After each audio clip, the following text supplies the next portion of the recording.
Sebagian dari kita, karena terbiasa dengan 3 jenjang pendidikan anak, SD, SMP, SMA, mungkin baru mulai memikirkan kompetensi hidup anak setelah dia menyelesaikan SMA-nya.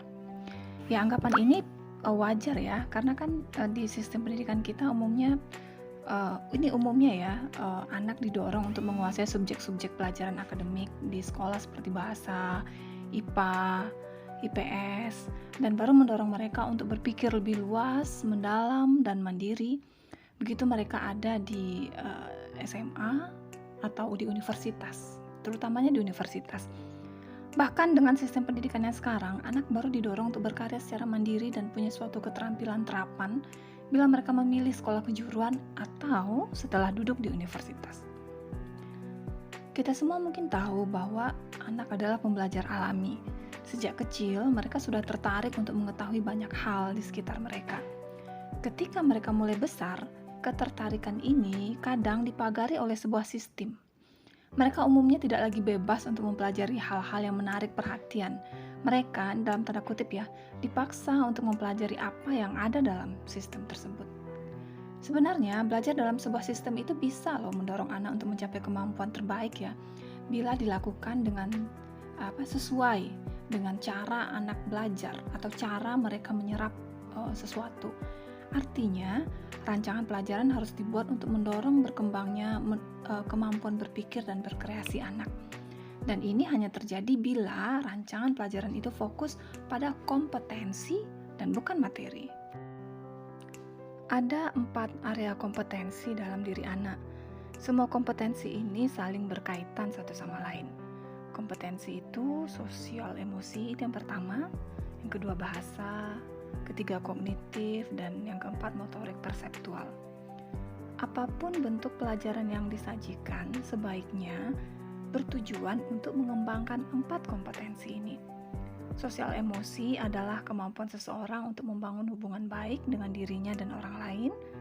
Mampu membangun hubungan dengan dirinya artinya dia reflektif. Dia bisa menelaah tindakannya dan bisa pula memikirkan suatu respon yang baik terhadap sebuah peristiwa atau tindakan orang lain.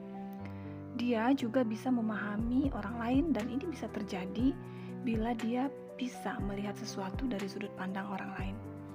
Anak yang sosial emosinya baik akan memiliki persepsi diri yang positif. Nah, area ini berperan penting dalam kompetensi dasar yang sangat dibutuhkan ya sekarang ini, yaitu kolaborasi.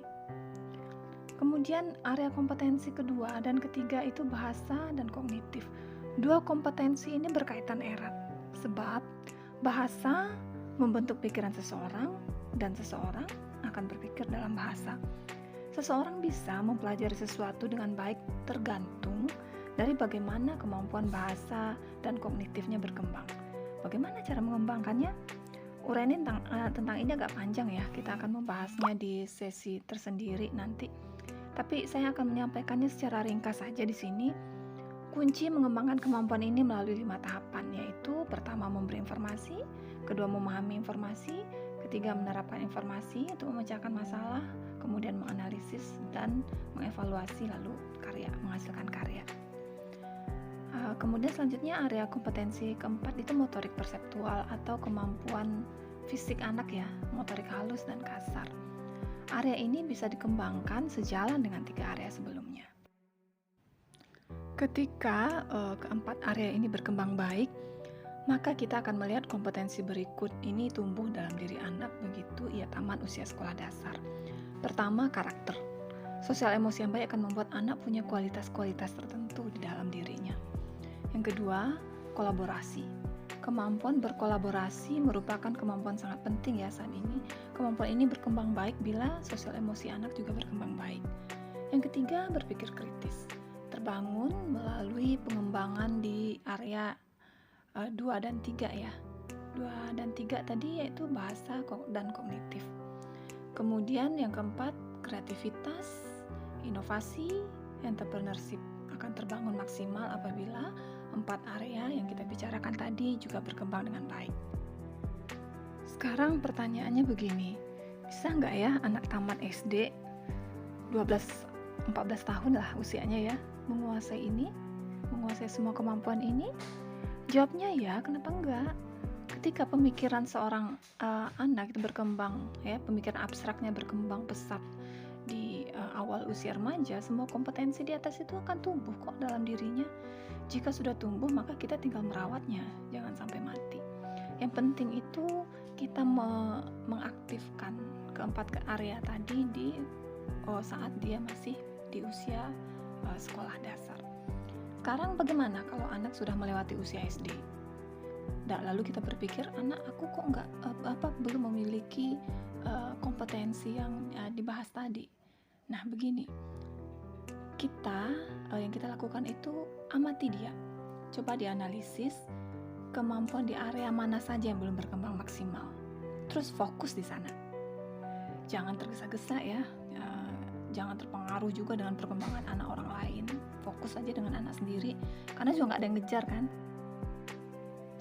Jadi begitu ya, dengan mengenali 4 area yang penting ini dan fokus di sini, maka kompetensi yang kita harapkan akan ada dalam diri anak ketika dia tumbuh dewasa nanti, insya Allah akan berkembang dengan baik. Oke, demikianlah Mayat Talk kali ini. Sampai berjumpa di Mayat Talk berikutnya.